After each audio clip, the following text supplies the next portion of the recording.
السلام عليكم ورحمة الله وبركاته. الحمد لله رب العالمين والصلاة والسلام على سيد الأنبياء والمرسلين وعلى آله وصحبه ومن استنى بسنته إلى يوم الدين. اللهم اجعلنا منهم ومن الذين آمنوا وعملوا الصالحات وتواصوا بالحق وتواصوا بالصبر آمين يا رب العالمين. أما بعد فأعوذ بالله من الشيطان الرجيم. يا أيها الذين آمنوا كونوا قوامين بالقسط شهداء لله. You like that one?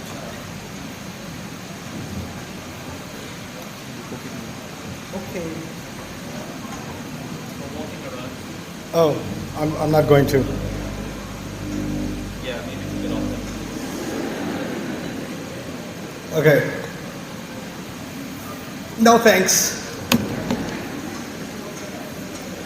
كونوا قوامين بالقسط شهداء لله ولو على أنفسكم أو الوالدين والأقربين إن يكن غنيا أو فقيرا فالله أولى بهما فلا تتبعوا الهوى أن تعدلوا وإن تلووا أو تعرضوا فإن الله كان بما تعملون خبيرا. رب اشرح لي صدري ويسر لي أمري واحلل عقدة من لساني يفقهوا قولي. اللهم ثبتنا عند الموت بلا إله إلا الله. اللهم اجعلنا من الذين آمنوا وعملوا الصالحات وتواصوا بالحق وتواصوا بالصبر آمين رب العالمین. آج جو مختصر سی بات میں آپ کے سامنے رکھنا چاہ رہا ہوں وہ یہ ہے کہ میں نے جہاں جہاں جا کر بہت سارے لوگوں سے بات کی ہے، ان کے سوالات سنے ہیں، تو ایک چیز سامنے واضح آئی ہے کہ بہت سارے لوگوں کو آپ میں سے یہ احساس ہوتا ہے کہ آپ کا جو مسئلہ ہے وہ بہت ہی یونیک ہے اور ایسا مسئلہ کسی اور کا نہیں ہے. تو جب تک آپ پوری کہانی کسی کو نہیں سمجھا دو گے تو اس کا جواب آپ کو نہیں ملے گا. اور یہ بات ٹھیک ہے کہ آپ کی سچویشن یا کسی اور کی سچویشن میں زمین آسمان کا فرق ہوتا ہے. ہر ایک کے پیرنٹس ایک جیسے نہیں ہوتے، ہر ایک کی شادی ایک جیسی نہیں ہوتی، ہر ایک کے بہن بھائی ایک جیسے نہیں ہوتے، ہر ایک کے مسائل ایک جیسے نہیں ہوتے. اللہ تعالیٰ نے ہر انسان کی زندگی کا جو قصہ بنایا ہے اس میں اس نے جو لوگ ڈالے ہیں، اس کے اندر جو صلاحیت ڈالی، ان سب میں فرق ہے. تو ہر ایک کا معاملہ ایک طرح سے تو بالکل ہی منفرد ہوتا ہے. لیکن ایک بات جو سامنے آتی ہے کہ ہمیں اس بات کا خیال اتنا واضح نہیں ہے کہ قرآن نے زیادہ تر ہمیں کچھ قانون دیے ہیں، کچھ اصول دیے ہیں. وہ اصول اگر واقعی میں سمجھ آ جائیں تو ہزار مختلف سچویشنز سمجھ میں آ جاتی ہیں.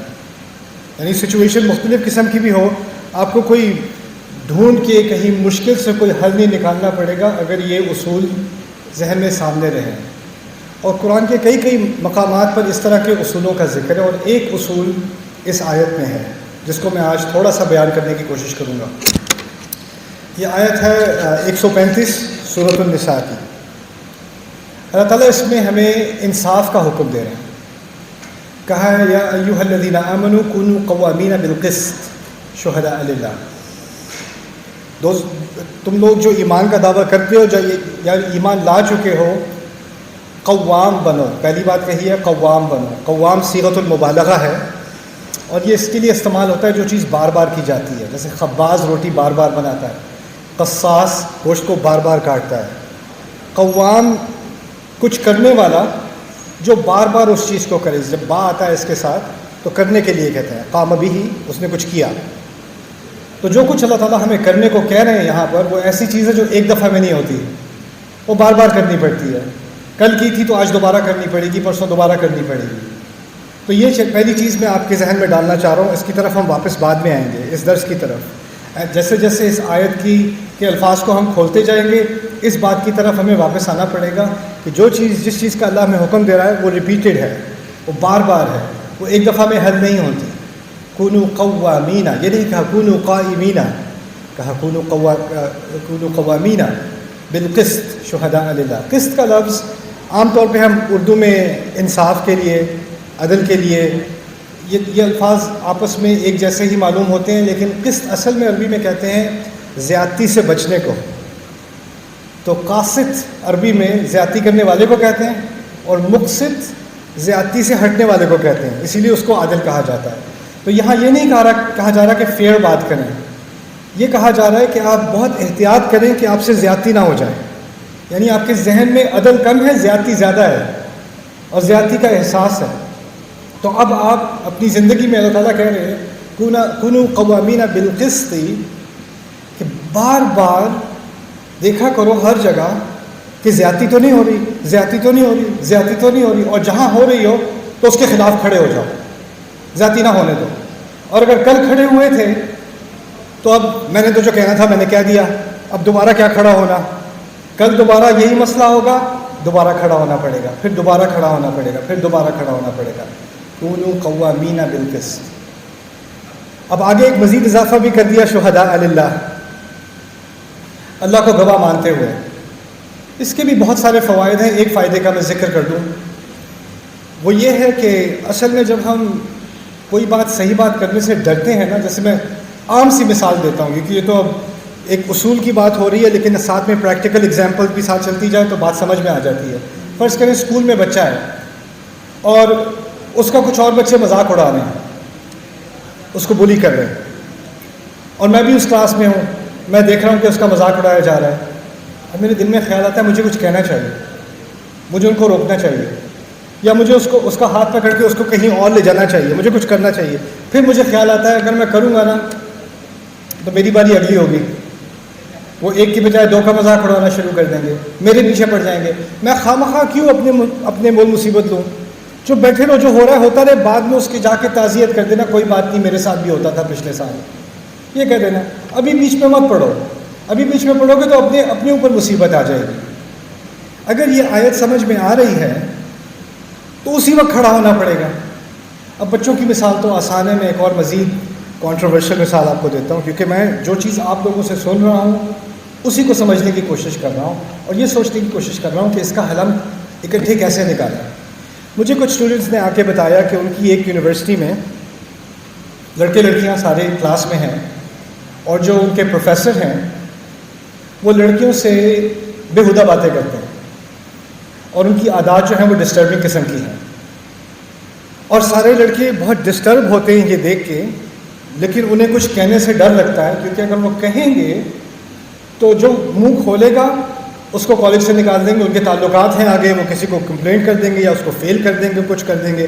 تو اب وہ بیچارہ لڑکا دیکھ رہا ہے کہ اس کی اسلام میں وہ اس کی بہنیں ہیں اور ان کے ساتھ ایسی حرکتیں ہو رہی ہیں اس کے سامنے، لیکن وہ کچھ کہہ نہیں سکتا، اس کے ہاتھ بندھے ہوئے ہیں۔ اور یہ بات ٹھیک ہے کہ اگر ایک انسان کھڑا ہو جائے تو لگے گا کہ کیا ہوگا اس کے ساتھ، کیا ہونے والا ہے اس کے ساتھ، میں تو نہیں کر سکتا۔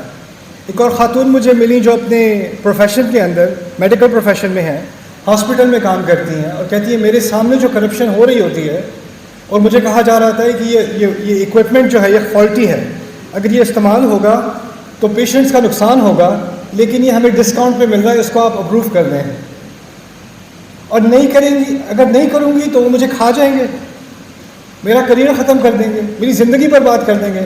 تو اب میں کیا کروں؟ میں قرآن بھی پڑھ رہی ہوں، میں دین بھی پڑھ رہی ہوں، اور ساتھ میں جب یہ زیادتی ہو رہی ہے تو مجھے چپ کر کے سائن کرنے پڑتے ہیں، میں کیا کر سکتی ہوں؟ تو اب ہم ایک ایسا کلچر بن چکے ہیں جس میں یا کلاس روم ہو، یا کھیل کا میدان ہو بچوں کا، یا آفس ہو، اور پھر ایک اور مثال بھی لے آتے ہیں، یا گھر کے اندر کچھ ہو رہا ہو۔ گھر کے اندر ہمیں تو سکھایا گیا ہے ماں کی عزت کرو، باپ کی عزت کرو، بڑوں کی عزت کرو، لیکن عزت سے مطلب یہ تو نہیں ہے کہ وہ جو چاہیں کریں، ایسا تو نہیں ہے۔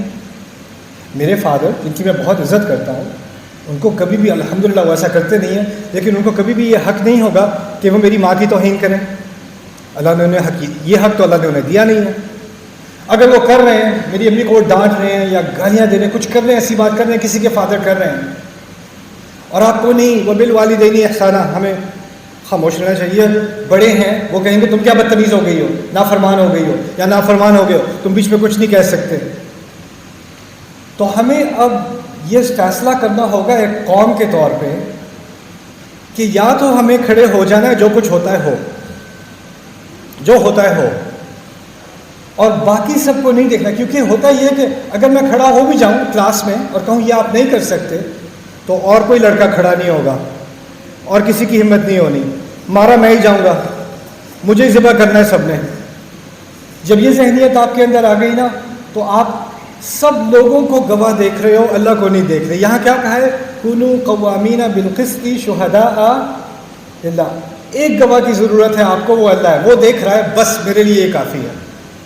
اللہ پر ایمان جو ہے نا، اس کو ہم ایک روحانی چیز سمجھتے ہیں، نماز میں اللہ پر ایمان کی بات کا ذہن میں خیال ہوتا ہے، ذکر کر رہے تو ذہن میں خیال ہوتا ہے، ایسا کوئی لیکچر ہو رہا ہے تو اللہ کو یاد کیا جا رہا ہے، لیکن اللہ کو کالج میں بھی یاد کیا جاتا ہے، دکان میں بھی یاد کیا جاتا ہے، گھر میں جھگڑا ہو رہا تھا تب بھی یاد کیا جاتا ہے۔ اس وقت جب انسان پیچھے ہٹ جاتا ہے اور اللہ کو گواہ نہیں مانتا، اس وقت لوگوں کی گواہی کی اس کو زیادہ فکر ہو جاتی ہے، تو پھر یہ شہداء للہ کا حق ادا نہیں ہوا۔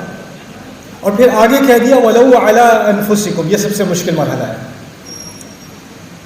قسط نا انصافی کے لیے یا غلط بات کو روکنے کے لیے کھڑے ہو جایا کرو، بار بار کھڑے ہو جایا کرو، چاہے کہ وہ تمہارے اپنے خلاف جا رہی ہو بات، چاہے تمہیں نقصان پہنچ رہا ہو یا غلطی تم ہی نے کی ہو۔ اگر میں نے کوئی غلطی کی ہے تو اس کی ذمہ داری بھی مجھے ہی لینی، یہ نہیں سوچنا کسی نے دیکھا تو نہیں، چلو خیر بچت ہو گئی۔ مجھے اپنے اوپر بھی ذمہ داری کرنی ہے، کیونکہ میں اپنا بھی مالک نہیں ہوں، میرا رب میرا مالک ہے، اور اس نے مجھے کہا ہے کسی اور نے دیکھا نہ ہو یا دیکھا ہو یا نہ دیکھا ہو، میں نے دیکھا ہے۔ وَلَوْ عَلَىٰ أَنفُسِكُمْ، اور پھر کیا اضافہ کیا أَوِ الْوَالِدَيْنِ، یا دونوں والدین کے خلاف بھی کھڑا ہونا پڑے، کھڑے ہو جاؤ۔ انصاف کے معاملے میں، زیادتی کے معاملے میں اگر ماں سے زیادتی ہو رہی ہے، باپ سے زیادتی ہو رہی ہے، چچے سے زیادتی ہو رہی ہے، دادا سے زیادتی ہو رہی ہے، یا مجھ سے خود سے زیادتی ہو رہی ہے، کوئی فرق نہیں پڑتا، اللہ نے کہا کھڑے ہو جاؤ۔ اور ایک دفعہ نہیں، بار بار کھڑے ہو جاؤ۔ ایک دفعہ کھڑے ہو کے صحیح قسم کی مرچوں والی ڈانٹ پڑے گی نا، ایک آدھ تھپڑ بھی پڑ جائے گا تو ہوش ٹھکانے آ جائیں گے، پھر اگلی دفعہ وہی سین ہو رہا ہے تو خیال آئے گا اس دفعہ نہیں کھڑے ہونا، پہلی دفعہ بہت پڑ گئی تھی اب دوبارہ نہیں کرنا۔ اس کے جواب میں پہلے میں لے جاتا ہوں قوامین کا معنی کیا تھا؟ کسی چیز کو کیا کرنا؟ بار بار کرنا۔ مجھے ڈھیٹ ہونا پڑے گا انصاف کے لیے، گالیاں کھانے کی عادت ڈالنی پڑے گی، مار کھانے کی عادت ڈالنی پڑے گی، لیکن میں نے پیچھے نہیں ہٹنا، جو غلط ہے وہ ہے۔ قسط کے معاملے میں ہمیں ہمیشہ خیال آتا ہے، ایک بات جو عام طور پہ ہم نہیں کرتے وہ بھی میں آپ کے سامنے رکھ دوں۔ ایک بچی نے مجھے آ کے کہا کہ میرے فادر میرے ساتھ ایسے ایسے کرتے ہیں، مجھ سے ایسے ایسے بات کرتے ہیں، مجھے بہت ڈپریشن ہو جاتی ہے اور مجھے بہت برا لگتا ہے۔ تو مجھے تو لگتا ہے کیونکہ میرے والدین مجھ سے خوش نہیں ہیں تو اللہ بھی مجھ سے خوش نہیں ہے، کیونکہ والدین کو ایک خاص، اس کا مجھے ابھی تک علم نہیں ہوا، لیکن پاکستان میں والدین کو ایک خاص وہی آئی ہے غالباً کہ جب تک آپ نہیں خوش ہوں گے اللہ بھی خوش نہیں ہوگا۔ وہ ایک خاص آپ کو کہیں سے پیغام پہنچائے گئے، اور اللہ تعالیٰ کی طرف سے ہی پہنچا ہے غالباً، کیونکہ اللہ کے بارے میں آپ نے بہت بڑا ٹھیکہ بنا لیا ہے کہ اگر میری بات نہیں مانو گے تو اللہ خوش نہیں ہوگا، یعنی اللہ کی رضا میری رضا میں ہے۔ ماشاءاللہ، ہر انسان کو اللہ کی رضا کی تلاش ہے سوائے ہم پاکستانی والدین کے، ان کے پاس پہلے ہی اللہ کی رضا، ان کی مرضی میں اللہ کی رضا ہے۔ اور وہ بڑی کانفیڈنس کے ساتھ آپ سے کہتے ہیں دیکھو یہ بات کرو گے نا اللہ تمہاری ساری زندگی میں برکتیں ڈال دے گا، میری بات مان لو، دیکھنا ساری زندگی سوار ہو جائے گی جیسے میری ہوئی ہے۔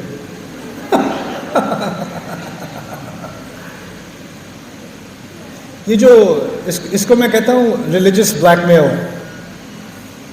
یعنی مذہب کے نام پہ، خدا کے نام پہ بلیک میل، اور پھر قرآن باقی کوئی نہیں آتا، بس ایک آیت تھوڑی سی یاد ہے، وہ بالوالدین احسانا، بس اتنا پتا ہے، قرآن کو نہیں پتا، وہ بھی اس لیے پتا ہے کہ اپنی بات منوانی ہے۔ تو اس کے تعلق سے ایک بات آپ ذرا تھوڑی سی سوچ لو اپنے بارے میں بھی، اگر آپ کسی بچے پر زیادتی ہوتے دیکھو آپ کو ترس آئے گا؟ اگر کسی بچے کا باپ یا اس کی ماں اس کو ناجائز طور پر ٹارچر کر رہی ہے، اس کو ہیوملیٹ کر رہی ہے، سب کے سامنے اس کو شرمندہ کر رہی ہے، رلا رہی ہے، آپ کو ترس آئے گا کہ نہیں؟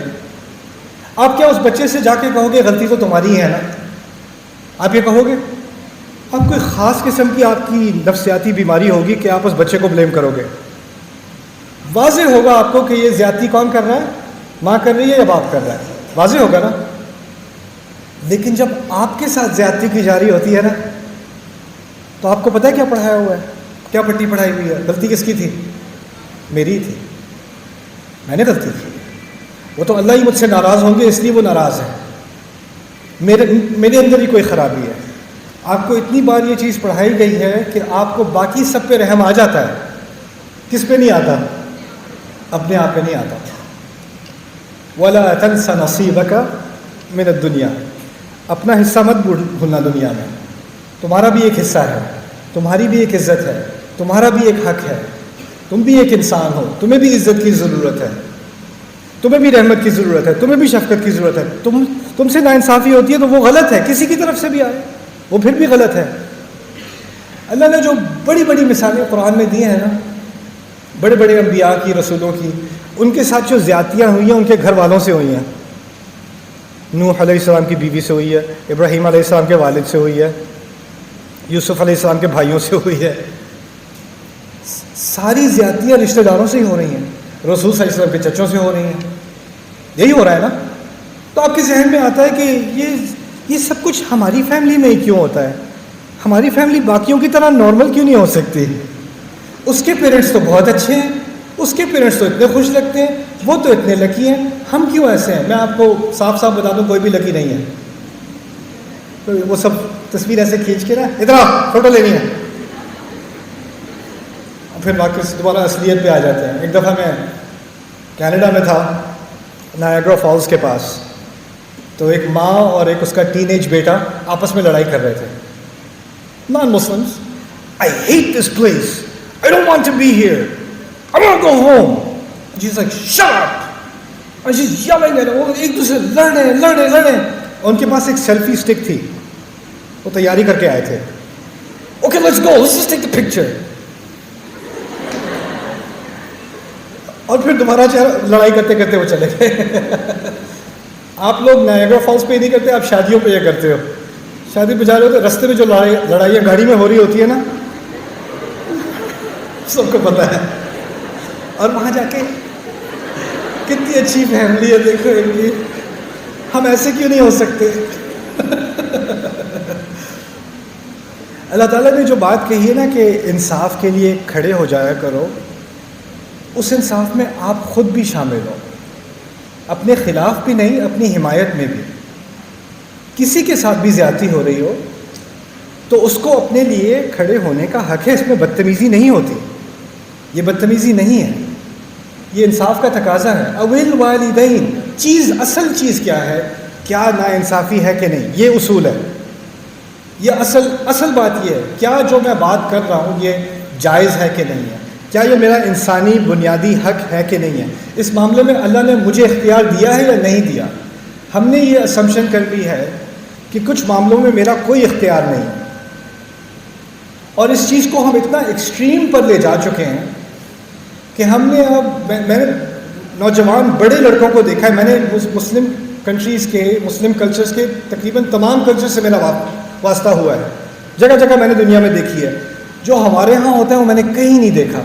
30-35 سال کا لڑکا کمائی کر رہا ہے اور پے چیک اپنے والد کے اکاؤنٹ میں ڈپازٹ کرتا ہے, اور اس میں سے وہ اس کو جیب خرچ نکال کے دیتے ہیں, یہ جا کے اپنی بیٹی کے لیے آئس کریم لے آ جا کر. باپ نے کہا ہوا یہ جو تم مال کما رہے ہو یہ میرا ہے, یہ میرا ہے. اور وہ کہہ رہے ہیں والدین کا حق بنتا ہے تو اس لیے میں کرتا ہوں. اور پھر وہ بتا رہے ہیں اس کو کہ اس نے بیوی سے کیسے بات کرنی ہے, بچوں سے کیا کرنا ہے, کمائی کیسے کرنی ہے, رہنا کہاں پہ. وہ ایک اولاد نہیں ہے اس کی, وہ ریموٹ کنٹرول کا ایک پتلا ہے. اور یہاں تک کہ جب اس کی شادی بھی ہوگی نا تو اس کی مرضی سے نہیں ہوگی. اگر وہ کسی کو پسند کرتا بھی ہو جائز طریقے سے اور کہے میں نے یہاں شادی کرنی ہے, نہیں یہ نہیں ہوگی. اس کی اصل وجہ پتہ کیا ہوتی ہے؟ کیونکہ وہ اس کو پسند ہے. جو پسند ہے وہ نہیں کرنی. میں بتا دوں کیوں نہیں کرنی. کیونکہ جو پسند ہے اگر اس سے کر لی تو پھر وہ ہماری پکڑ سے نکل آئے گا. اگر ایسی جگہ شادی کرا دو جہاں اس کی پسند نہیں ہے تو وہ وہاں پہ مزریبل ہوگا. جب مزریبل ہوگا تو کمفرٹ کے لیے کہاں آئے گا؟ ہمارے پاس آئے گا, اور ہم کنٹرول کو برقرار رکھ سکیں گے. اٹس اے ریلی موبائل والدین احسان ہے ماشاء اللہ.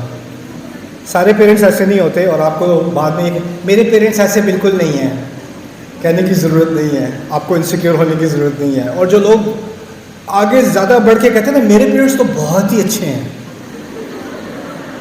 تو پتہ چل جاتا ہے کچھ جی بہت اچھے ہیں. اللہ تعالیٰ نے والدین کو بہت زیادہ حقوق دیے ہمارے دین میں, لیکن ان جو حقوق دیے ہیں نا ان کا ایک خلاصہ ہے, اور وہ خلاصہ اصل میں اسی آیت میں ہے, انہی آیات میں ہے سورۃ الاسراء کی.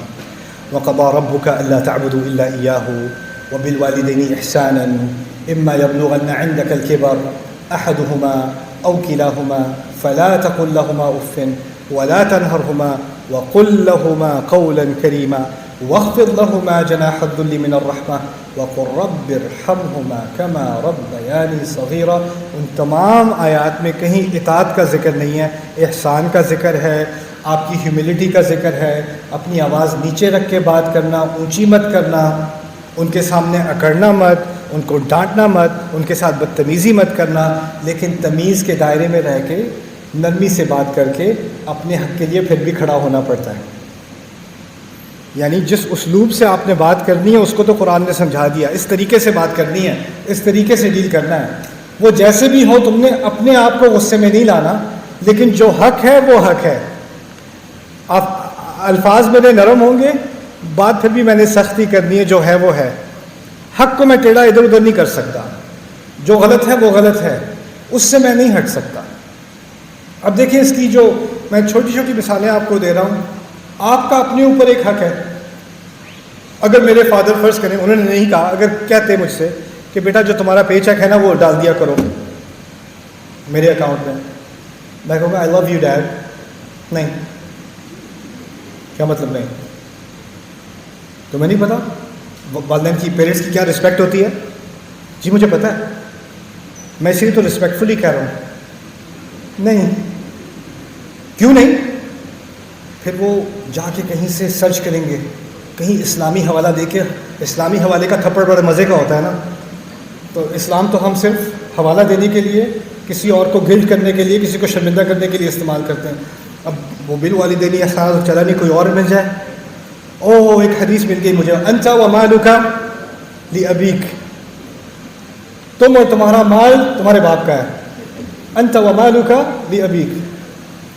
میں نے پھر آگے سے سوال پوچھا، اچھا اگر واقعی ہے تو جب ایک دن میری موت ہوگی، اللہ نے ہر ایک کو لینا ہے، تو میری جائیداد کا حصہ تو پھر 100% آپ کو جائے گا نا. کیونکہ اگر میں اور میری تمام دولت آپ کی ملکیت ہے تو جائیداد کا 100% آپ کو جانا چاہیے. قرآن تو کہہ رہا ہے آپ کو اتنا حصہ ملے گا، اتنا حصہ ملے گا، اتنا حصہ ملے گا. اگر یہ ساری پراپرٹی آپ ہی کی ہے تو قرآن میری جائیداد کو کیوں تقسیم کر رہا ہے؟ وہ تو آپ ہی کی ہے، پھر وہ تو میری ہے نہیں. اس کا تو مطلب ہے آپ کی کوئی پراپرٹی آپ کی ہے نہیں، آپ کے فادر کی ہے. آپ کے نام پہ کوئی چیز ہو ہی نہیں سکتی، آپ کے فادر کے نام پہ ہوگی. اس کی کوئی تک بنتی ہے زندگی میں؟ کوئی گاڑی لی اپنے ابو کے نام پہ ڈال دو، کوئی گھر لیا اپنے ابو کے نام پہ ڈال دو، کوئی بینک اکاؤنٹ کھولا ابو کے نام پہ کر دو، ساری چیزیں ابو کے نام پہ کر دو. آپ کی کوئی ہستی ہے ہی نہیں، اور ابو کے پاس بھی نہیں رہے گی. اگر دادا حیات ہے تو ٹرانسفر اوپر اور ہو جائے گا. تو پھر میں کہوں گا اگر آپ کا ہے تو آپ کا تھوڑی، وہ تو دادا کا ہے، میں دادا کو ہی دے دیتا ہوں، کیونکہ آپ کا بھی تو نہیں ہے نا. وانتا وہ مالک علی ابھی. تو جو باتیں لائی جاتی ہیں سامنے، ان کو اگر صحیح سے سمجھنا نہیں ہے، اور ہمیں پتہ بھی نہیں ہوتا کہاں سے یہ بات لائی جا رہی ہے، اس کا اصل مفہوم کیا ہے، لیکن اس کو ہم استعمال کرتے ہیں کس چیز کے لیے؟ زیادتی کے لیے. میرا اپنا بھی حق ہے. نہیں، آپ کا جو حق ہے، آپ میرے والدین ہیں، میں آپ کا حق آپ سے کبھی نہیں لوں گا، لیکن میں آپ کو کبھی کسی اور کا حق بھی لینے نہیں دوں گا، اپنا بھی نہیں، کسی اور کا بھی نہیں. یہ میری ذمہ داری ہے، مجھے صاف کہنا پڑے گا. یہ دائرے ہیں، یہ اللہ نے مجھے ذمہ دار بنایا ہے، اس میں میری ذمہ داری ہے. زکوٰۃ مجھے دینی ہے، آپ کو نہیں دینی اپنے مال پہ. جیسے ہے بیوی ہے میری مدر مجھ سے کہ اپنی بیوی کو سمجھاؤ، ذرا سیدھا کرو اس سے. میں کہوں گا نہیں، میں نے کوشش کی تھی، نہیں ہوا. میں کہوں گا دیکھیں، جو معاملہ میرا اور میری بیوی کا ہے نا، وہ ایک دائرہ اللہ نے بنایا ہے، اور اس دائرے میں آپ کا کوئی عمل دخل نہیں ہے. وہ اپنے گھر میں، اپنے گھر کی ولا میں تھی، اس کا باپ اس کا ولی تھا، اور جب نکاح ہوا تو اللہ کے اس میثاق غلیظ کی وجہ سے، اس بھاری کانٹریکٹ کی وجہ سے میں اس کا ولی بن گیا. اس کے باپ کی ذمہ داری ہوا کرتی تھی اس کی حفاظت کرنا، اس کی خوشی کا خیال رکھنا، اس کے دین کی حفاظت کرنا، اس کی عزت کی حفاظت کرنا، اس کے جذبات کی حفاظت کرنا، ہر طرح سے اس کی حفاظت محبت کے ساتھ. اسی کو ولایا کہا جاتا ہے. وہ ذمہ داری اس کے فادر کی تھی. نکاح کے فوراً بعد وہ ذمہ داری کس کی ہو گئی؟ میری ہو گئی. میں شوہر ہوں، میری ہو گئی. اب جب میری ہو گئی تو آپ میری ماں تو ہیں، لیکن آپ اس ذمہ داری میں آپ ایک تھوڑی سی بھی انگلی نہیں لگا سکتے ہیں۔ آپ نے جو کہنا ہے مجھے کہہ دیں، مجھے آپ نے جوتے مارنے مار دیں، وہ بھی میں کہوں گا نہیں ماریں، میرا حق بنتا ہے کہ آپ نہ ماریں، لیکن ادھر آپ کا کوئی عمل دخل نہیں ہے، وہ میرا دائرہ ہے، وہ اللہ مجھ سے پوچھے گا، آپ سے نہیں پوچھے گا۔ اچھا بیوی ہو، کچھ لڑکیاں کیونکہ ہماری سوسائٹی میں زیادہ اگریشن ہو گئی ہے تو لڑکیوں کو بھی شادی سے پہلے اس کی سہیلیاں سمجھاتی ہیں ادھر گھر جا کے تم نے نا ایسا ڈرامہ کرنا ہے کہ کوئی تمہیں دبا نہ سکے، کیونکہ اگر تم اسی طرح نائس رہی نا تمہیں کچل دیں گے وہ لوگ۔ تو شادی سے 2 دن پہلے اس کو اورینٹیشن دی جاتی ہے کہ وہ ہتھیار نیزے تیز کر کے وہ نکاح کے اندر آئے۔ وہ بہت ہی نائس تھی شادی سے پہلے، شادی کے بعد شوہر بھی دیکھتا اس کو، یہ تو UFC میں تھی، کیا تھا یہ، کیا ہو رہا ہے کیونکہ وہ تیار ہے لڑائی کے لیے، وہ ہائپر اگریسو ہو جاتی ہے اپنے آپ کو ڈیفینڈ کرنے کے لیے۔ اب وہ میری ماں سے اگریسو ہو رہی ہے تو بیچ میں کس کو آنا ہے؟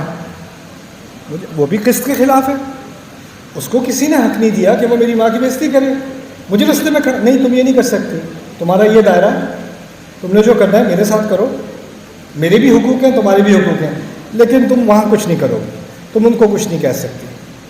بنیادی سی کمپلیکیٹڈ چیز نہیں ہے، بنیادی سی چیز ہے، لیکن ہم نے ان بنیادی اصولوں کو بھلا دیا ہے جو قرآن میں کہے گئے ہیں۔ اب آخری بات سمجھ لیں، لمبی آیت ہے لیکن اس کے آخر میں کچھ کلازز ہیں جو ہمیں اب سمجھنے کی ضرورت ہے۔ اب کہا ہے فَلَا تَتَّبِعُوا الْهَوَىٰ أَن تَعْدِلُوا، بڑے جامع الفاظ ہیں۔ ہوا سے مراد بہت ساری چیزیں ہیں، اس کو آپ جذبات بھی سمجھ لیں، اس کے مفاہیم میں سے جذبات بھی ہیں۔ ہوا میں غصہ بھی ہو سکتا ہے، ہوا میں لالچ بھی ہو سکتی ہے، ہوا میں جیلسی بھی ہو سکتی ہے، ہوا، یہ تمام ہوا ہے۔ ان جذبات میں آ کے انصاف سے نہ ہٹ جانا، فلا تتبعوا الهوى، ان کی پیروی کر کے ان جذبات کے پیچھے لگ کے، جیلسی آپ کے دل میں آ گئی، غصہ آ گیا، ایک دفعہ کسی دعوت پہ کسی نے کچھ کہہ دیا تھا، اب اس کو اس کا غصہ آیا ہوا ہے، اب 6 مہینے تک بدلے کی پلاننگ ہو رہی ہے آپ کے ذہن کے اندر، وہ نکلا ہی نہیں، تو کبھی وہ ایک موقع ملا تو کب سے وہ بھرا ہوا تھا بارود وہ پھٹ گیا سامنے آ کے نا۔ تو اللہ تعالیٰ کہہ رہے ہیں کہ یہ اپنے جذبات کو فالو مت کیا کرو، کیونکہ یہ کرو گے نا تو انصاف نہیں ہوگا، پھر انصاف نہیں ہوگا۔ ان تعدلوا وان تلووا او تعرضوا، اب 2 مزید اور چیزیں کہہ دی، یہ بھی اصول ہے۔ یہ ہر کوئی میں اپنی زندگی میں دیکھوں کہ میں یہ چیزیں کر رہا ہوں یا نہیں، آپ یہ چیزیں کر رہے ہیں نہیں، کوئی اور چیک نہیں کر سکتا، میں نے خود ہی اپنے اندر یہ چیک کرنی ہے چیز۔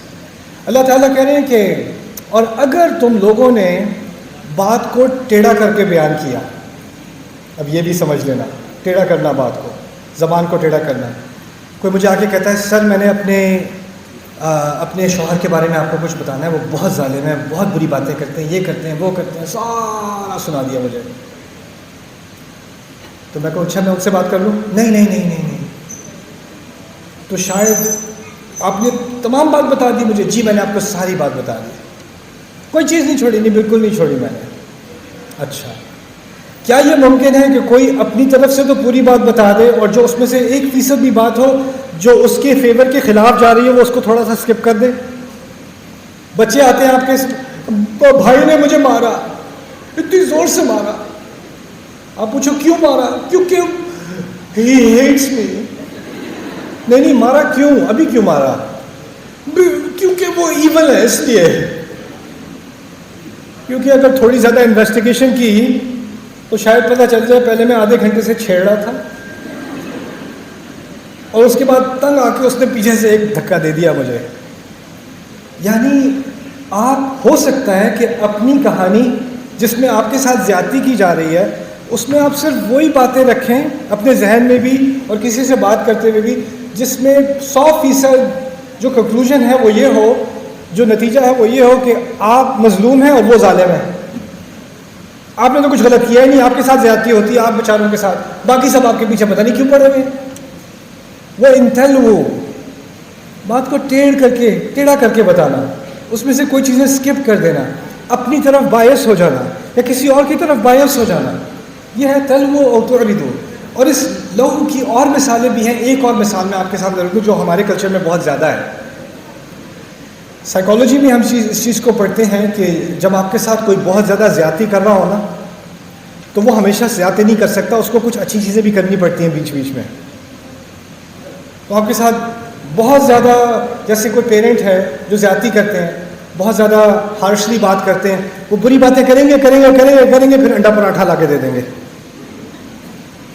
تم تو یہ ہو وہ ہو یہ ہو، پتی لگ رہی ہو کھانا کھا لو. تو وہ ایک نائس چیز پھر 100 خراب چیزیں، پھر ایک نائس چیز پھر 100 خراب چیزیں. میاں بیوی کا جھگڑا ہو رہا ہے، میاں نے اور طرح طرح کی باتیں سنا دیں، طرح طرح کی، اور وہ بیوی رو رہی ہے، وہ دروازہ مار کے چلا گیا باہر. 3 گھنٹے بعد آئس کریم لے کے واپس گھر آ گیا، میں تمہارے لیے لے کے آیا ہوں. یعنی زیادتی بھی ہوتی ہے اور پھر کچھ اچھا بھی ہوتا ہے.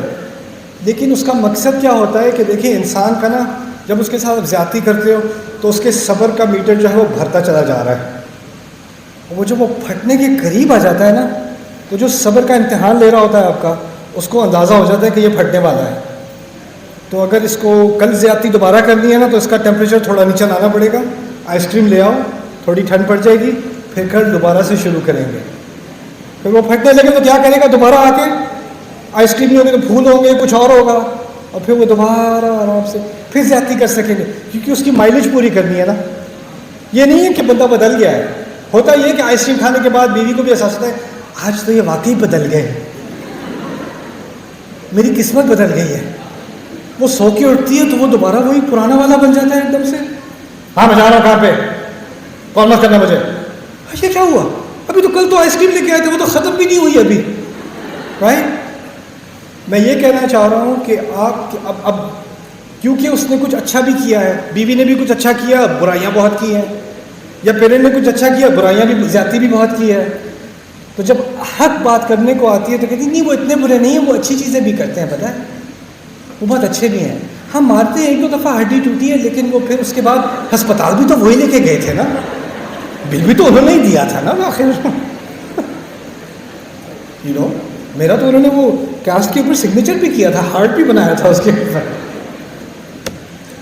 آپ اپنے آپ سے جھوٹ بولنا شروع کر دیتے ہو، اپنے آپ کو آپ پٹی پڑھانی شروع کر دیتے ہو کہ جو زیادتی ہو رہی ہے وہ اتنی بری نہیں ہے، اتنا ایسا تھوڑی ہے. وہ اتنا اچھا آپ کے اوپر ہپنوسس کرتے ہیں، اتنا کنٹرول کرتے ہیں، سائیکولوجیکل کنٹرول کرتے ہیں کہ آپ اپنے آپ کو دھوکہ دینے میں ماہر بن جاتے ہو. وہ بھی تلو ہے، اور پھر چیزیں آپ کے سامنے ہو رہی ہیں، غلط کام ہو رہے ہیں، اور آپ اس کو چلو آپ سوچتے ہو نہیں میں نے کچھ نہیں دیکھا تھا لیکن کچھ نہیں دیکھا. فون پہ کچھ میسیجز دیکھ لیے اور ایسے نہیں ایسی کوئی بات نہیں ہے، کچھ نہیں ہوا. یا آپ کے ساتھ فرض کریں آپ کے جو باپ بیٹا ہے اس میں جھگڑا ہو رہا ہے، باپ نے کو بہت ہی بری بات کہہ دی، تو چھوٹا بیٹا آ کے ماں سے کہتا ہے ماما یا بابا نے یہ کہا تھا. نہیں کچھ نہیں کہا تھا انہوں نے، ایسے تمہارے کان خراب ہو گئے، کچھ نہیں کہا تھا. یہ کیا ہے، او تعرضوا، بات کو جان بوجھ کر اگنور کرنا، جیسے وہ ہوئی ہی نہیں، جیسے وہ ہوئی ہی نہ ہو. یہ چیزیں کرو گے تو اس آیت میں جو اصول ہے اس کا تمہیں کوئی لحاظ نہیں ہے.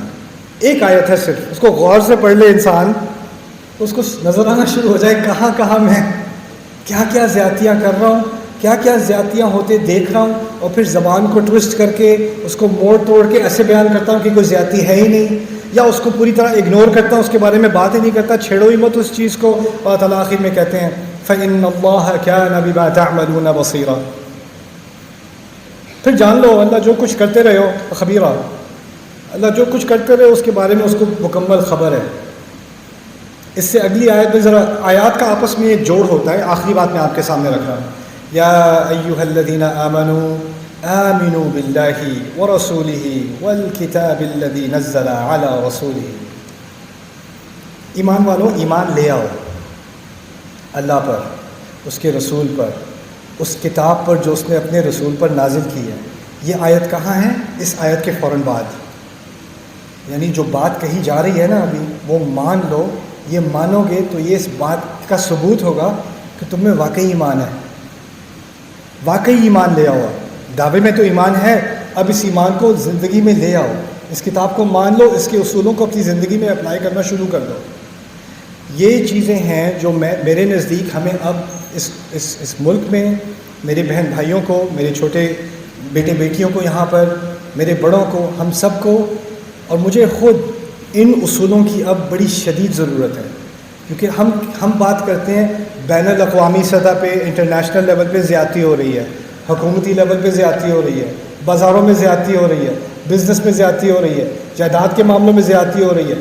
جی ہم تو کچھ کر ہی نہیں سکتے، دیکھیں نظام ہی خراب ہے، جی تو کچھ ہو ہی نہیں سکتا، ہر جگہ زیادتی ہو رہی ہے، کس نہیں ہے، دیکھو اللہ نے اتنی زبردست آیت دی ہے انصاف کے بارے میں، انصاف کہاں ہے؟ لیکن جن چیزوں میں آپ کا اپنا کنٹرول ہے، آپ کے اپنے لیونگ روم میں انصاف ہے، آپ کے گھر میں انصاف ہے، آپ کی فیملی میں جو باتیں ہو رہی ہیں ان میں انصاف ہے، جب وہاں نہیں ہوگا تو باہر کیسے جائے گا؟ بات تو گھر سے شروع ہوتی ہے نا. انسانیت فرد سے شروع ہوئی ہے، فرد کے بعد فیملی بنی ہے، فیملی کے بعد محلہ بنا ہے، محلے کے بعد سوسائٹی بنی ہے. تو اگر یہاں سے ٹیسٹ شروع نہیں ہوگا نا تو وہ آخر تک کبھی بھی نہیں پہنچے گا. اور جس کو گھر میں ہی ٹریننگ دے دی گئی ہے کہ کوئی بری بات ہو رہی ہو تو آگے سے کچھ نہیں کہنا، وہ ایک دن آفس میں کام کرے گا، اس کے سامنے کچھ برا ہو رہا ہوگا تو اس کی تو پہلے سے ہی تربیت ہے، اس نے کچھ نہیں کہنا آگے سے. جس کے پاس طاقت ہے اس کے پاس خاموش کرنے کی طاقت ہے. میں آگے سے خاموش ہو جاؤں، مجھے تو یہی سکھایا گیا ہے.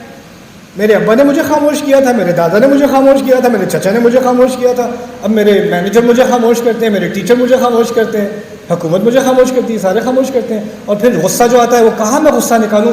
یہ سب اسرائیل نے کیا ہے، پتہ ہے یہ چائنا کر رہا ہے، چائنا، جی یہ امریکہ کی سازش ہے.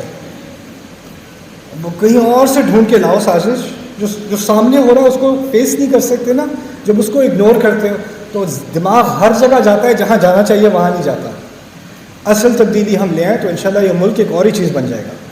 جو اس کے اندر پوٹینشیل ہے، جو اس کے اندر را پوٹینشیل ہے، جو اس کی نوجوانوں میں جو ذہانت ہے، جو ٹیلنٹ ہے، جو ان کے اندر ایک قابلیت ہے، وہ میں نے یہاں بھی دیکھی ہے، دنیا جہاں میں نے پاکستانیوں کو دیکھا ہے. لیکن جو چیز ہمیں پیچھے رکھے ہوئے ہے نا، ہم اصول والے لوگ نہیں رہے. ہم سے کہیں کم کریٹو، ہم سے کہیں کم ذہین، کہیں کم ہر معاملے میں کم ٹیلنٹڈ اور قومیں ہیں جو صرف اصولوں کی بنیاد پر بہت آگے نکل گئی ہیں. اور اللہ نے ہمیں بہت صلاحیتیں دی ہیں. اب میں یہ نہیں کہہ رہا کیونکہ میں پاکستانی ہوں، اللہ نے ہمیں بہت عظیم صلاحیتیں دی ہیں. جہاں ہماری کمی ہے نا وہ بنیادی اصولوں کی ہے، ایتھکس کی کمی ہے ہمارے یہاں، قرآن کے اصولوں کی کمی ہے. قرآن کو پڑھو زندگی میں لانے کے لیے، اس کے اصولوں کو اپنی زندگی میں ڈالنے کے لیے. اللہ تعالیٰ ہم سب کو اس کے اصولوں پر قائم ہونے کی توفیق دے. بارک اللہ لی و لکم فی القرآن الحکیم ونفعنی وإیاکم بالآیات والذکر الحکیم. السلام علیکم.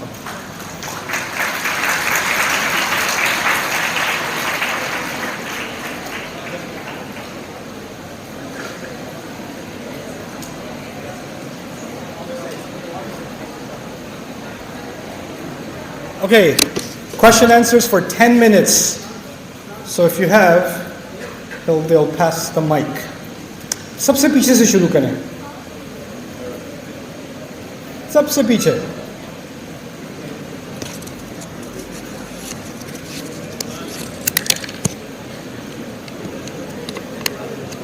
آسان سوال پوچھنا. اچھا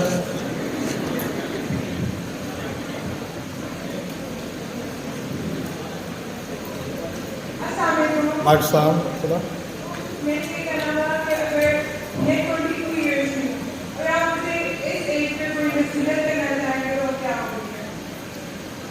میری نصیحت تمہارے لیے یہ ہوگی، اپنے اوپر شک مت کرنا، اپنی صلاحیت پہ شک مت کرنا. نئی نئی چیزیں ٹرائی کرو جہاں تک کہ تمہیں کوئی ایسی چیز ملے جس میں تم اس کو انجوائے بھی کرتی ہو اور اس میں تم اچھی بھی ہو، دونوں چیزیں. اور اپنے جو تمہیں اس ملک میں کنٹریبیوشن کرنی ہے نا، وہ صرف اپنے گھر تک محدود نہیں ہے، تمہیں خیر پھیلانا ہے. ٹھیک ہے؟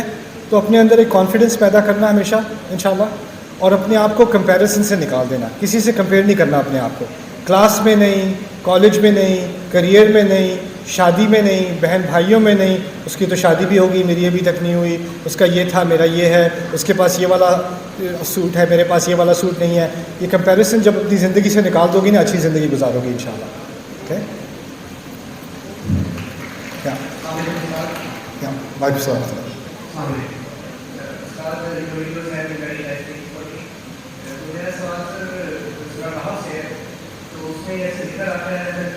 اور ادھر واقعہ کا اس میں 3 جگہ پہ ٹیسٹ کیا جاتا ہے 3 واقعات پہ. اس سے بار بار ریمائنڈ کرایا جاتا ہے کہ آپ صبر نہیں کر سکو گے. وہی ہوتا ہے کہ he is unable to have patience with others. تو میرا یہ سوال ہے کہ جب حضرت موسیٰ جو کہ سب سے نالجبل پرسن ہے جیسے آپ نے کہا ویڈیوز میں اور سب سے زیادہ ان کا ہائیسٹ مقام ہے قرآن کا بھی, تو اگر وہ being a human he can't have patience, so how can we have patience nowadays? اور کیسے ہم اپنی زندگی میں کہیں کر سکتے ہیں جب ہمارے ساتھ مشکلات آئی, ہمارے سامنے ڈفرنٹ ٹیمپٹیشن ہے, how can we have صبر؟ اچھا سوال ہے. موسیٰ علیہ السلام کو صبر نہیں ہوا قصہ کہف میں, تو ہمیں کیسے ہوگا؟ بہترین سوال ہے. موسیٰ علیہ السلام کو جو صبر نہیں ہوا تھا وہ ناانصافی پہ صبر نہیں ہو سکا تھا انہیں. ٹھیک ہے, ناانصافی ہو رہی ہے, اس کو ہوتے وہ دیکھ نہیں سکتے. یہی تو ان کی نوجوانی میں بھی ان کے سامنے ناانصافی ہو رہی تھی, لگ رہا تھا انہیں ناانصافی ہو رہی ہے, تو جا کے فوقظہ موسیٰ فقضى علیہ, وہی تو ہوا تھا. اسی طرح جب لوگوں نے ان سے, بنی اسرائیل ان کے ماننے والوں نے ان سے کہا تھا کہ ہمیں اللہ کو جو ہے وہ دیکھنا ہے خود ہی, لن نؤمن لک حتی نری اللہ جہرۃ, آپ کی بات ہم مانیں گے نہیں جب تک ہم اللہ کو سامنے نہ دیکھ لیں. تو اس وقت جو انہوں نے کہا ہے نا اعوذ باللہ ان اکون من الجاہلین, وہ اصل میں جاہل کا وہ مطلب نہیں ہے جو ہم اردو میں لیتے ہیں. جاہل ہوتا ہے جس کو اپنے جذبات پہ قابو نہ رہے. میں اللہ کی پناہ مانگتا ہوں کہ میرے جذبات میرے قابو میں ہی رہیں, میں اپنے جذبات سے کو کنٹرول مجھ پہ نہ کر لیں وہ, کیونکہ اگر ہو گیا تو میں ایک آدھ مکے ان کو بھی لگا دوں گا, اور میرے مکے کا پتہ ہے کیا ہوتا ہے پھر. تو وہ اپنے غصے سے پناہ مانگ رہے ہیں ایکچولی جب وہ بات کہی جا رہی ہے. تو قرآن نے سورہ کہف میں جو قصہ بتایا ہے اس میں اس کا ایک بنیادی جو درس ہے وہ یہ ہے کہ صبر کا امتحان نبی سے بھی ہوتا ہے, اور ایسے امتحانات ہوتے ہیں جو جب سمجھ نہیں آتی کہ یہ کیوں ہو رہا ہے, یہ کیسے ہو سکتا ہے, اور یہ اللہ تعالیٰ اس کو کیسے قبول کر سکتے ہیں کہ یہ بھی ہو. تو اس وقت ایک نبی بھی جو ہے نا وہ اس سے رہا نہیں جاتا, وہ کہتا ہے یہ آپ نے غلط کیا, یہ صحیح نہیں ہے, کیونکہ اس کا ایک معیار ہے صحیح اور غلط کا. نبی کو وحی دی جاتی ہے کہ یہ صحیح ہے یہ غلط ہے, اور اس وحی کے مطابق جہاں جہاں ان سے صبر نہیں ہوا, وہ جو شریعت ان کو دی گئی تھی اس کے مخالف بات ہو رہی تھی, تبھی ان کو صبر نہیں ہوا. اگر ناجائز کسی کی پراپرٹی کا نقصان کیا جا رہا ہے وہ شریعت کے خلاف ہے, کسی کا قتل کیا جا رہا ہے وہ شریعت کے خلاف ہے. آپ نے مزدوری کی ہے, آپ کو حق لینا ہے, حق ہے آپ کا کہ آپ کم از کم اس کی کوئی اجرت لے لو, وہ بھی شریعت کا حصہ ہے. تو جو بات انہوں نے کی ہے وہ جو انصاف اللہ نے ان کو نازل کیا تھا اس کے مطابق ہے. لیکن اللہ نے یہاں یہ بات سکھائی ہے کہ کچھ فیصلے اللہ کے ایسے ہوتے ہیں جن کا تعلق ایک اور شریعت سے ہے, اور وہ شریعت انسانوں کے لیے نہیں ہے, وہ اللہ کا اپنا ایک خاص نظام ہے, اور اس کے اپنے کچھ ایسے بندے ہیں جو وہ کام کرتے ہیں. تو اگر آپ پوچھیں فلانے کو کینسر کیوں ہوا, اس نے کیا ڈیزرو کیا تھا کہ اس کو کینسر ہو جائے, فلانے کا کار ایکسیڈنٹ کیوں ہوا, وہ کیوں مر گیا اس کے اندر, اس کا کیا قصور تھا. تو لوگوں کو ایسی باتوں پہ صبر نہیں آتا. تو اللہ تعالیٰ نے موسیٰ کی مثال سے سکھایا ہے کہ جب ایسی بات تمہارے سامنے ہوتی ہے جس کا تمہیں صبر نہ آ رہا ہو, وہ اس لیے ہوتا ہے کہ تمہیں اس کے پیچھے جو غیب کا پردہ ہے نا, اس کے پیچھے ایک حقیقت تھی جس کو اللہ تعالیٰ نے تمہیں بتانا ہی نہیں ہے. وَمَا كَانَ اللَّهُ لِيُطْلِعَكُمْ عَلَى الْغَيْبِ. اس طرح سمجھ لو کہ جو واقعات ہوتے ہیں دنیا میں ان کے سامنے ایک پردہ ہے, اور اس کی ایک حقیقت ہے اس کے پیچھے.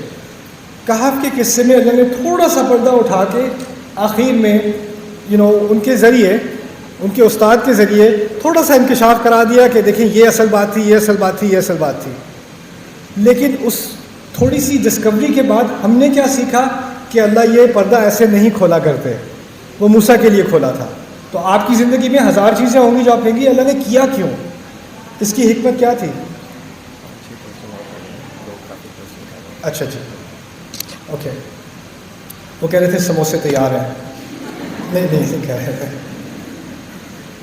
تو لوگ آپ کے ذہن میں جو سوال آتے ہیں, آپ کو آتا ہے کہ اللہ کی اس میں کیا حکمت ہے, اللہ کی کیا حکمت ہے اس کے اندر. مجھے اللہ کی حکمت سمجھنی ہے. وَمَا كَانَ اللَّهُ لِيُطْلِعَكُمْ عَلَى الْغَيْبِ. اللہ تمہیں کیوں بتائے غیب کی بات, وہ تو نہیں بتائے گا تمہیں. تم کون ہوتے ہو کلاسیفائڈ انفارمیشن کو ایکسیس کرنے والے. اگر ملٹری کوئی اقدام کرتی ہے اور تم کہو یہ انہوں نے کیوں کیا, آپ کے پاس کلاسیفائڈ فائلز ہیں, کلاسیفائڈ انٹیلیجنس ہے, آپ کے پاس پوری بریفنگس ہیں کہ ان کے پاس ہیں. جب ان کے پاس ہوتی ہے وہ ایک ایکشن کرتے ہیں, اور آپ کی وہ ایکسیس ہے ہی نہیں کہ آپ کو وہ سمجھ آئے وہ کیوں ہو رہا ہے, کیا ہو رہا ہے. اللہ تعالیٰ کی بھی کچھ خاص میٹنگز ہیں, ان کی بھی کچھ خاص پلاننگز ہیں. جو سکھا دیا ہے ہمیں وہ یہ ہے کہ ہمارے صبر کا امتحان واقعی ہوگا، اور اس میں تسلی صرف اس بات سے آئے گی کہ کچھ چیزیں ہیں جو صرف اللہ ہی جان سکتا ہے، اور آپ کو اس پہ صبر کرنا پڑے گا۔ لیکن صبر کے بارے میں جہاں گیا ہوں میں نے صبر کے بارے میں بات کی ہے، آپ کے سامنے بھی کر دوں۔ صبر کا غلط استعمال پاکستان میں ہی ہوتا ہے، صرف صبر کا غلط استعمال۔ صبر اتنی خوبصورت چیز ہے قرآن کے اندر، اور ہم نے ایک نیا صبر بنایا ہے، وہ اس کو میں پاکستانی صبر کہتا ہوں، لیکن اس کا اصل معنی جو ہے وہ بزدلی ہے۔ وہ کیا ہے؟ کسی کے ساتھ زیادتی ہو رہی ہے گھر پہ، کوئی زیادتی کر رہا ہے، ناانصافی کر رہا ہے، کیا کہا جاتا ہے اس سے؟ صبر کرو، صبر کرو۔ ٹیچر نے کوئی زیادتی کر دی اسٹوڈنٹ کے ساتھ، بیٹا صبر کرو، بڑے ہیں۔ ماں باپ نے زیادتی کر دی، بیٹا صبر کرو، ماں باپ ہیں۔ سسرال نے زیادتی کر دی، بیٹی دیکھو یہ تو سب کے ساتھ ہوتا ہے، ہمارے ساتھ بھی ہوا تھا، صبر کرو، صبر کرو، صبر کرو، صبر کرو۔ ایک لڑکی نے تو مجھ سے پوچھ لیا، میں صبر ہی کرتی رہوں جب تک مر نہ جاؤں، یہ صبر مجھے مار دے گا۔ وہ صحیح کہہ رہی ہے، کیونکہ یہ صبر ہے ہی نہیں۔ قرآن کا صبر کیا ہے؟ پہلے حق بات کرو، جو زیادتی ہو رہی ہے اس کے خلاف کھڑے،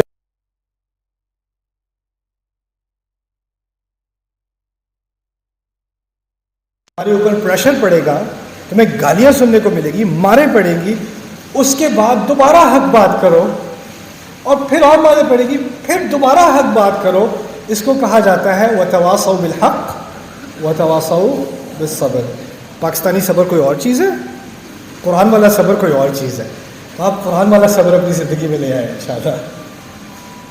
اور سوال انشاءاللہ 5 یا 6؟ ایک سیکنڈ گائز، نہیں آپ کا تو ہو گیا تھا۔ لیڈیز آپ کہاں ہیں؟ اچھا میں سوال کرنا چاہتی تھی، لیکن ہمارے یہاں ڈسکشن کو لیسٹ پریفرنس دی جاتی ہے۔ میرا سوال یہ ہے کہ what is the best piece of advice that you can give to someone who is grieving the loss of their mother and dealing with intense mental pain every single day while still trying to live a meaningful and productive life? Okay, کسی کے گھر میں اگر کسی parent کی یا اولاد کی یا بہن کی یا بھائی کی ڈیتھ ہو جاتی ہے تو ایک چھوٹا واقعہ نہیں ہوتا ہماری زندگی میں، اٹس ویری ٹرامیٹک، اور اس سے کوپ کرنا بہت مشکل ہوتا ہے۔ لیکن میرے نزدیک اس معاملے میں بھی ہم بہت زیادہ ایکسیسو ہو گئے ہیں۔ میں یہ مثال پہلے بھی دے چکا ہوں، آپ کو بھی دوں گا۔ ایک ڈاکٹر ہیں میرے دوست، ڈینمارک میں ہوتے ہیں، آنکولوجسٹ ہیں، تو یہ کئی کبھار کینسر ایسا ہوتا ہے کہ اب کوئی امید نہیں رہتی، ہفتہ رہ گیا کسی کے لیے، 2 دن رہ گئے ہیں، تو ان کو بتانا پڑتا ہے پیشنٹ کو کہ جی اب ٹائم آ گیا ہے، فیملی کو بھی بتانا پڑتا ہے کہ ٹائم آ گیا ہے۔ جب وہ کسی غیر مسلم سے، ڈینش بندے سے کہتے ہیں تیرا ٹائم آ گیا ہے، مشین پہ جانا ہے کیونکہ مشین سے آپ مصنوعی طور پہ اس کو زندہ رکھ سکتے ہو، تو عام طور پہ ان کو جواب یہ ملتا ہے نہیں، کیوں؟ میں نے اچھی زندگی گزاری ہے، میرے آنے کا ٹائم ہو گیا تو میں جا رہا ہوں۔ ایسا کرتا ہوں، میرے جو 2 دن رہ گئے میری فیملی کو یہاں بلا لو یا میں ان کے پاس چلے جاتا ہوں، ہم کچھ آخری اپنے کچھ دن خوشی میں منا لیں، اور وہ بھی جب میں جاؤں گا تو وہ مجھے دفنا دیں گے اور میری اچھی باتیں یاد رکھیں گے۔ میں نہیں چاہتا کہ میرے جانے سے کسی کو اداسی ہو، لائف مووز آن، اور میری میموری سے ان کو خوشی آنی چاہیے، رونا نہیں آنا چاہیے۔ رونا آئے گا تو، لیکن رونے سے زیادہ میری میموریز کو ان کو خوشی آنی چاہیے۔ یہ ایسا انسان کہتا ہے جس کا نہ اللہ پہ ایمان ہے، نہ آخرت پہ ایمان ہے، الحاد کا ماننے والا ہے، اور وہ بہت مطمئن ہے کہ اس کا ٹائم آ گیا۔ اور وہی ڈاکٹر کہتا ہے کبھی کبھی میرے پاس پاکستانی پیشنٹ آتے ہیں، ان کو بھی بتانا پڑتا ہے کہ جی 2 دن رہ گئے ہیں، 3 دن رہ گئے ہیں۔ نہیں ڈاکٹر صاحب ایسا نہیں ہو سکتا، ہم کسی اور ڈاکٹر کے پاس جاتے ہیں، آپ کو پتہ نہیں ہوگا۔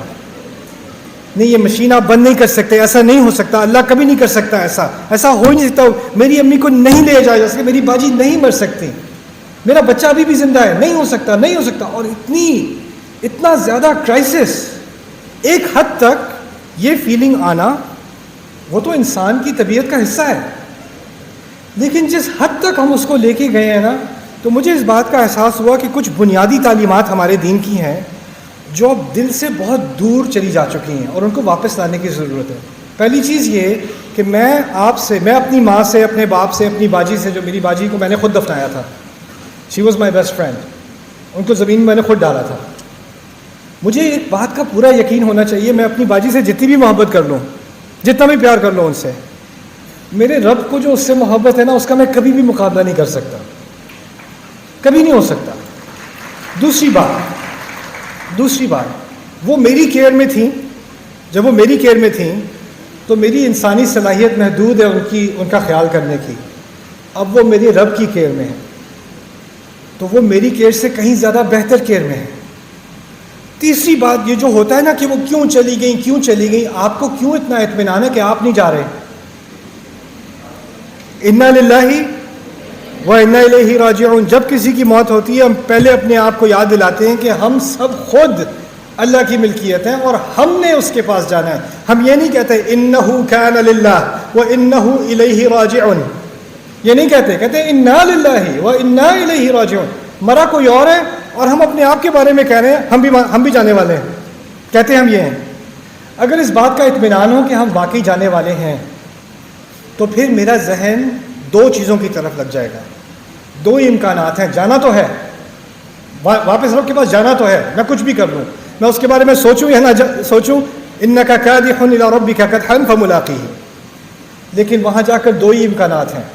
ایک امکان یہ ہے کہ میری ان سے ملاقات ہو سکے گی یا ہم دو مختلف جگہوں پر ہوں گے، دو ہی امکان رہ گئے ہیں۔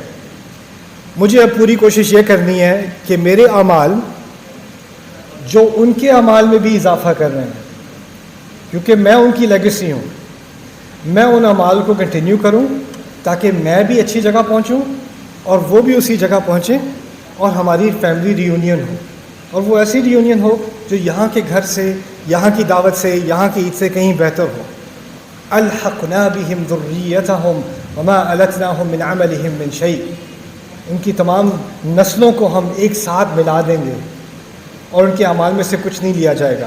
یہ کچھ چیزیں انسان یاد رکھ لیں تو اداسی تو رہتی ہے لیکن وہ پیرالائزنگ نہیں بن جاتی کہ انسان کچھ کر ہی نہیں سکتا آگے۔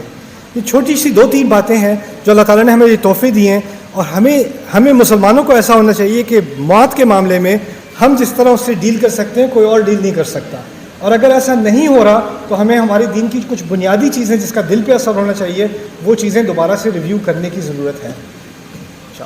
4 اور سوال رہ گئے، میں گن رہا ہوں، تم لوگوں کی باری۔ یا وعلیکم السلام۔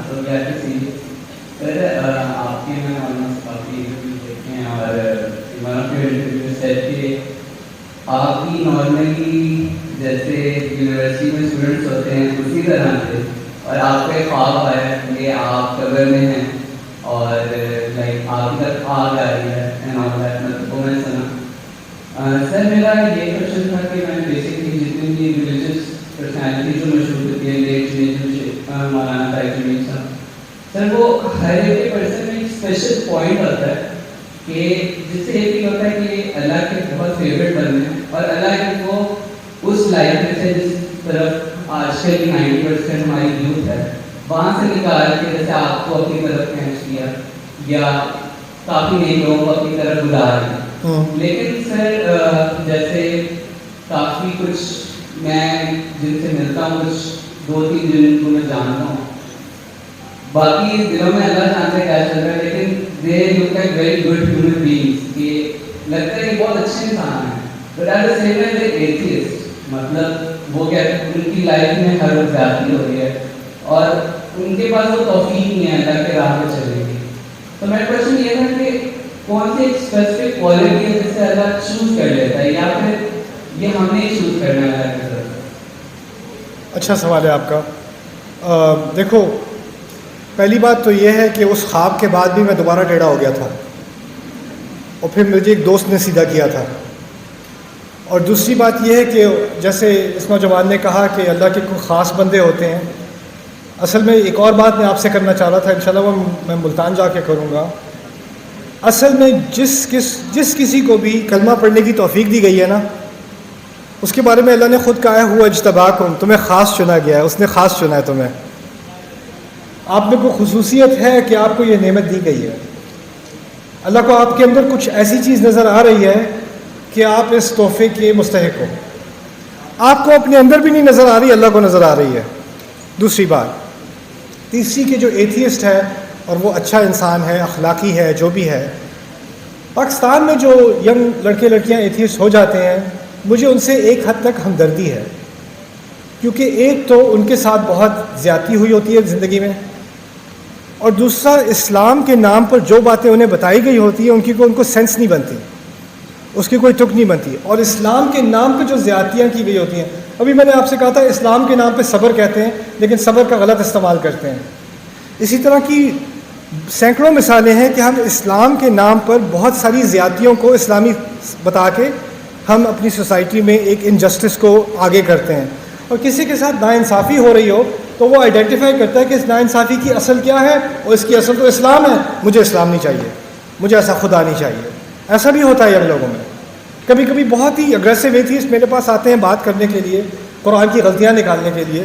میں پہلا سوال یہ ہوتا ہے یہ کب سے ہوا, کب سے اس طرح فیل کر رہے ہو؟ 4 سال سے. 4 سال پہلے کیا ہوا تھا, کس پروسیس سے تم گزرے کہ تم یہاں تک پہنچے؟ جب اس پروسیس کے بارے میں تھوڑی سی بات کرو تو اس لڑکے لڑکی کی آنکھوں سے آنسو نکلنے شروع ہو جاتے ہیں. ان کے ساتھ زیادتی ہوئی ہوتی ہے. کوئی ایسے شیطانی نہیں بن جاتا, کوئی ایسے ملحد نہیں بن جاتا. ان کے اندر بھی ایک انسان ہے, اس انسان کی بھی ایک فطرت ہے. تو پہلی چیز ہے کہ ہمیں ہماری سوسائٹی میں جو لوگ دین سے ہٹ رہے ہیں ان سے پہلے آپ ہمدردی کر لو. پہلے ان کے ساتھ ہوا کیا ہے جو جس چیز نے ان کو دین سے دور بھیج دیا ہے. اگر آپ وہ سمجھ لو گے نا پہلے, تو قرآن کی دعوت صرف ڈیبیٹ کرنے کے لیے نہیں ہے, پوائنٹس بنانے کے لیے نہیں ہے. کیونکہ اب جو لڑکا میں نے کیا ہے ایتھیسٹ کے ساتھ, میں نے ڈیبیٹ کی ہیں, اور ڈیبیٹ جیتنے کے بعد وہ پھر بھی نہیں مانتے. وہ مانتے اس لیے نہیں کہ اصل مسئلہ انٹلیکچوئل نہیں تھا, ایک اور کرائسس ہے اس کے ساتھ ساتھ, اس کرائسس کو ہمیں ایڈریس کرنا ہے. تو میرا نہیں خیال کہ آپ میں سے کوئی بھی ہے جو اللہ کا چنا ہوا نہیں ہے. میرا نہیں خیال میں آپ میں سے کوئی بھی ہے جس کا کوئی پازیٹیو انفلوئنس اس کی زندگی میں نہ ہو. یا آپ تو آن لائن بھی ہو سکتا ہے ایک پازیٹیو انفلوئنس نا. یہ لاکھوں لوگ اس شہر میں رہتے ہیں اور آپ لوگ یہاں پر بیٹھے ہوئے, آپ کچھ بھی کر سکتے تھے. آپ گھر بیٹھے ٹی وی دیکھ رہے ہوتے, آپ نیٹ فلکس دیکھ رہے ہوتے, آپ کچھ اور کر رہے ہوتے دوستوں کے ساتھ, آپ یہاں پر ہو. یہ کس چیز کی علامت ہے کہ میں یہاں پر ہوں اور آپ یہاں پر ہیں؟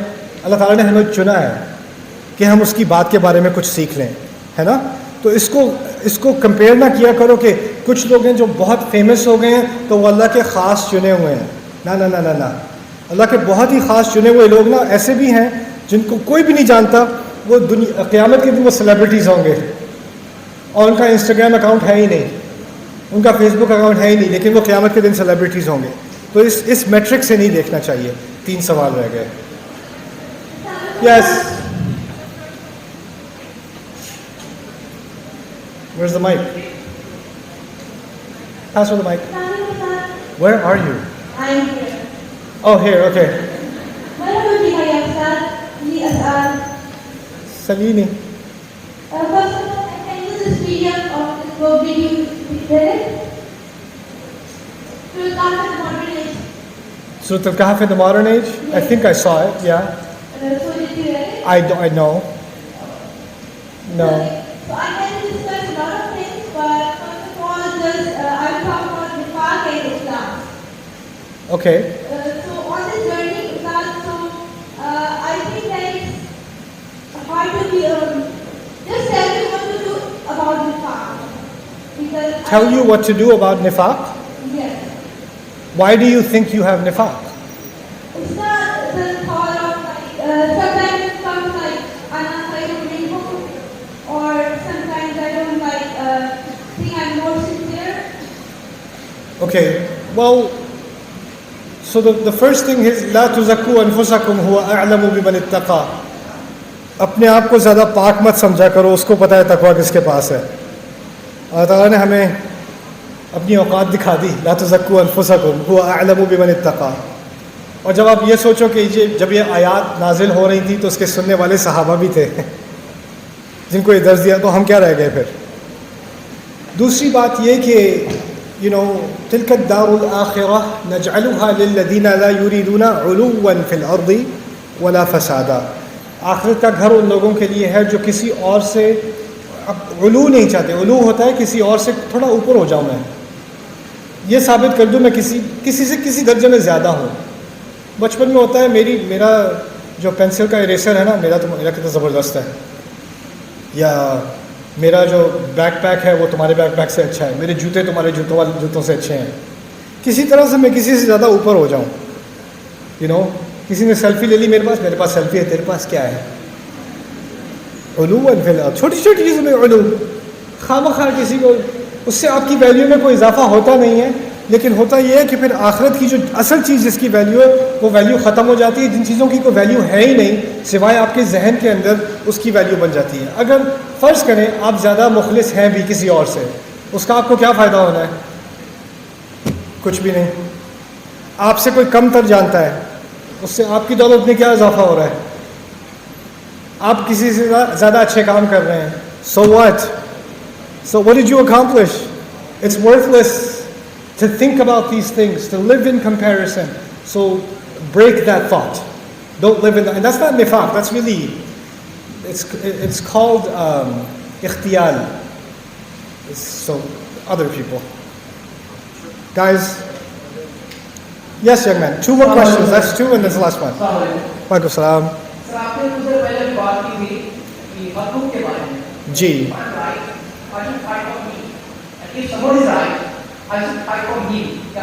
جی.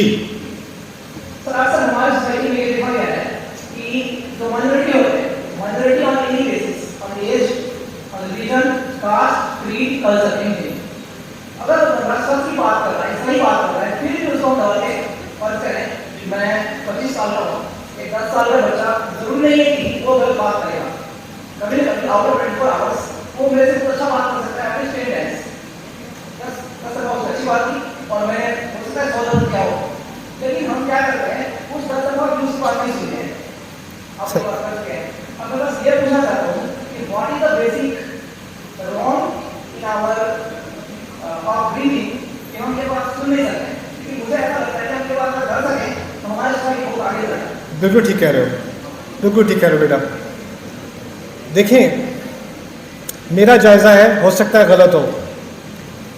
جہاں تک میں جب جہاں گیا ہوں پاکستان میں نا, میں آپ لوگوں کو غور سے گھور کے سمجھنے کی کوشش کر رہا ہوں, سائیکو اینالائز کرنے کی کوشش کر رہا ہوں.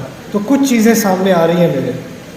ان میں سے ایک چیز جو سامنے آئی ہے نا وہ یہ ہے کہ ہر کسی نے اپنی قدر ثابت کرنی ہے, ہر کسی نے اپنا ایک درجہ جو ہے وہ ثابت کرنا ہے. یہاں تک کہ کوئی اسٹوڈنٹ بھی ہوگا تو وہ یہ نہیں کہے گا میرا نام عبد الکریم ہے, وہ کہے گا میرا نام عبد الکریم ہے, میں 3rd year medical student, MBBS. کس نے پوچھا تھا یار؟ کیونکہ اس کے ذہن میں ہے جب تک میں یہ نہیں کروں گا, یہ نہیں کہوں گا تو میری کوئی قدر نہیں ہوگی. ٹھیک ہے. کوئی اور ہوگا سر میں والنٹیئر ہوں لیکن میری وجہ سے یہ سارا پروگرام ہو رہا ہے. اپنی ویلیو اسٹیبلش کرنی ہے. ٹھیک ہے نا. گھروں کے اندر بڑوں کی ویلیو اسٹیبلش ہو گئی. جب اسٹیبلش ہوئی اس کا مطلب ہے چھوٹوں کی کوئی ویلیو نہیں ہے. کبھی کبھار آپ کے گھر میں ایسے لوگ ہوتے ہیں جو اس عمر پہ پہنچ گئے ہیں کہ ان کی اب جاب نہیں ہے, ان کی کوئی ریلیونس نہیں ہے, ان کی وجہ سے اب گھر کا خرچہ نہیں چل رہا. تو اب کیونکہ ان کی ریلیونس نہیں رہی نا, تو گھر میں کوئی بھی فیصلہ ہونا ہوتا ہے تو بس ایک شخص اس کی مخالفت کرتا ہے, وہ بندہ جو ریٹائر ہو چکا ہے. کیوں؟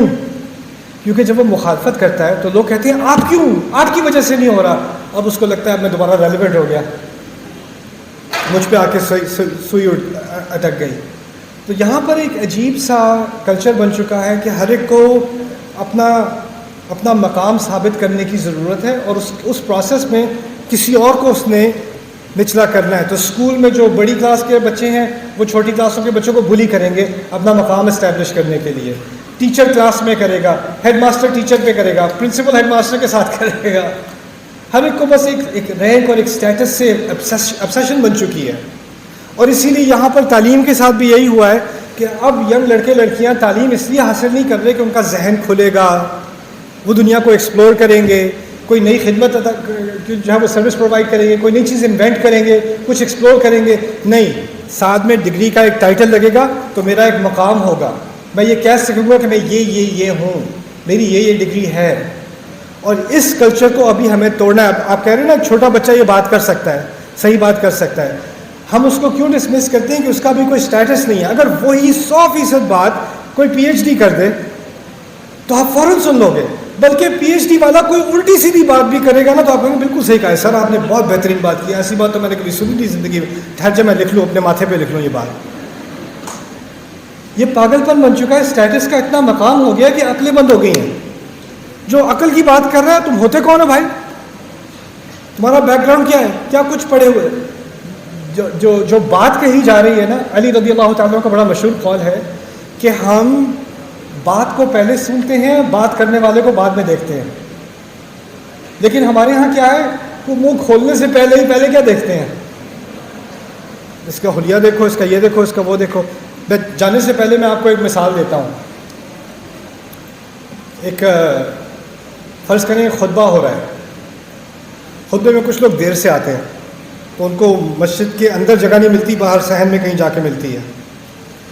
خطبہ شروع ہوتا ہے, جو خطیب ہے بڑی زبردست اس کی عربی ہے, بڑی زبردست تقریر کی اس نے.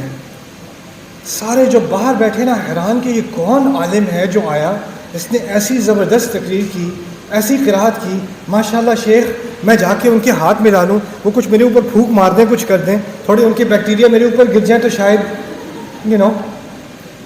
لیکن اندر ہوا یہ کہ کوئی 17 سال کا لڑکا تھا, اس نے بنیان پہنی, ٹی شرٹ پہنی ہوئی تھی, جینز پہنی ہوئی تھی, اس نے جا کے مائک پکڑ کے خطبہ دینا شروع کر دیا.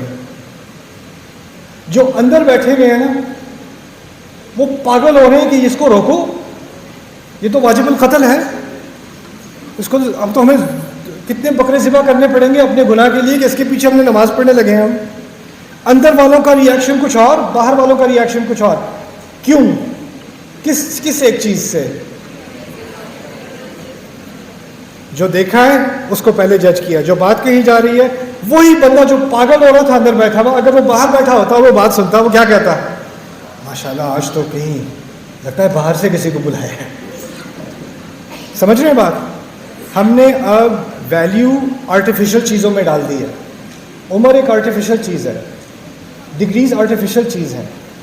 حق بات کسی سے بھی ہو سکتی ہے. اصل میں یہی تو مرض تھا بنی اسرائیل کا. کیوں کہہ رہے تھے رسول کی بات نہیں ماننی؟ وہ کہتے ہیں ہم علماء ہیں, ہم نے 20 سال پڑھا ہے, ہم نے ان کتابوں کے اندر اپنی عمر گزاری ہے, ہمارے ہاتھوں پہ تو سیاہی لگی ہوتی ہے, اس لیے انہیں احبار کہتے ہیں, حبر سے. ہمارے ہاتھ زندگی گزر گئی صفحے پلٹتے, اور یہ بڑے آئے, ان پہ نازل ہو رہی ہے, وہی نازل ہو رہی ہے, ان کو تو پڑھنا بھی نہیں آتا, ان کی کیا کوالیفیکیشن ہے؟ تو یہی تو امتحان تھا اللہ تعالیٰ نے لیا کہ ان کے ذہن میں ایک چیز بیٹھ گئی تھی کہ کوالیفیکیشن یا ایک سٹیٹس, اس کے ذریعے سے ویلیو آتی ہے. اور یہی چیز ہم نے بس اس طرح سے اپنے اندر ہم لے آئے ہیں اس کو کہ جیسے یہی اصل حقیقت ہے. اس کو ہمیں اپنی سوسائٹی سے نکالنا ہوگا. آخری سوال یہاں سے. جی آپ کے پاس مائک ہے. جی وعلیکم السلام. میں نے صبر اور جاتی کی بات کی, اس سے پہلے پوچھنا تھا سوال کہ جس طرح اگر ایک لڑکی اس کی شادی کی ہو, آپ نے بات کی کہ لڑکا جس طرح اگر 100 دفعہ مدد کر رہا ہے اور ایک دفعہ اچھی چیز کر رہا ہے, اس کے ساتھ بھی وہی سچویشن ہے کہ اگر وہ 3 دفعہ اچھا بہیو کر, مطلب 3 دفعہ اگر بہیو کر, ایک دفعہ اچھا بہیو کر رہا ہے, لیکن لڑکی کی کئی دفعہ برداشت سے باہر بھی ہو جاتا ہے. لڑکی کیا؟ کئی دفعہ برداشت سے باہر ہو جاتی ہے, سچویشن ایسی ہوتی ہے کہ وہ نہیں برداشت کر پاتی. اچھا, لیکن سچویشن میں بھی نہیں زیادتی تک والے حساب بھی ہوتے ہیں, اور اس میں بھی اگر وہ برداشت کر رہی ہے اس چیز کو اور وہ ڈیوورس ہو کر رہی ہے, اس چیز کے لیے فیلنگ بھی نہیں ہے, اور فیملی سے بھی یہ کہتی ہے کہ ہاں ہم خوش ہوں, آپ ٹینشن نہ لیں, کچھ بھی نہیں ہے. تو اس سچویشن میں اس لڑکی کو کیا کرنا چاہیے کہ اس کی شادی ہوئی ہے تھوڑی اچھی بھی ہو. دیکھیں جو انسان زیادتی کرتا ہے نا, وہ آپ یہ مت کہیں کہ میں دعا کروں گی تو یہ انسان بدل جائے گا. دعاؤں سے انسان ایسے, ہم نے دعا کا کانسیپٹ بھی کچھ اور ہی بنا لیا ہے. دعا کا مقصد یہ ہے کسی اور کو بدل دے میرے رب, میرے ہسبینڈ کو بدل دے, میری بیوی کو بدل دے, ان کا دل, فلانے کا دل بدل دے, فلانے کا دل بدل دے. دعا کو ہم نے کسی اور انسان کے لیے اپنی مرضی کا ریموٹ کنٹرول بنایا ہوا ہے. جو اللہ نے اس سے پوچھنا ہے, اس کی جو پرسنالٹی ہے, اس کی جو ذمہ داری ہے. میں آپ کے سامنے یہ بات پیش کروں گا کہ ہمارے کلچر میں ہم نے بہت زیادہ خراب شادیوں میں بھی, جہاں بہت طرح کی ابیوز ہو رہی ہے, اس میں ہم نے طلاق کا راستہ بند کیا ہوا ہے. کیونکہ طلاق جو ہے وہ موت سے بھی بری چیز ہے ہمارے ہاں.